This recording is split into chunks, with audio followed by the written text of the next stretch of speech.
પ્રણામ, હું દર્શના શાહ. આજે મેં તમારી સાથે કાચા કેળાની નવી જ રેસીપી શેર કરી છે. જો તમે એકવાર બનાવશો તો તમને વારેવાર બનાવવાનું મન થયા કરશે. અને ઘરે જો મહેમાન આવી જાય તો તમે આ રીતે બનાવીને તમને આપશો તો મહેમાનોને બી ખાવાની ખૂબ મજા આવશે અને ઝટપટ બી બની જશે. તો ચાલો આપણે તેની શરૂઆત કરીએ. તેના માટે મેં 2 કાચા કેળા લીધા છે. આ બંને કાચા કેળામાંથી આપણે પહેલાં છાલ કાઢી લઈશું. છાલ કાઢ્યા બાદ તેને આપણે થોડી જાડી સ્લાઇસમાં કટ કરી લેવાનું છે.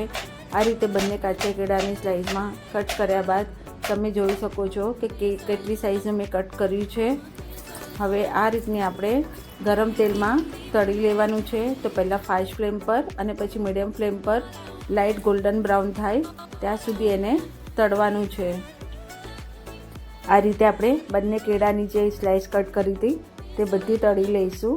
હવે આને આપણે નીચે ઉતારી અને પ્રેસ કરીને તેને દબાવી દઈશું. આ રીતે બધા પ્રેસ કરીને દબાવ્યા બાદ આપણે તેને એક પ્લેટમાં લઈ લેવાનું છે. અને પ્લેટમાં લીધા બાદ તેના ઉપર કોર્નફ્લોર નાખી દઈશું.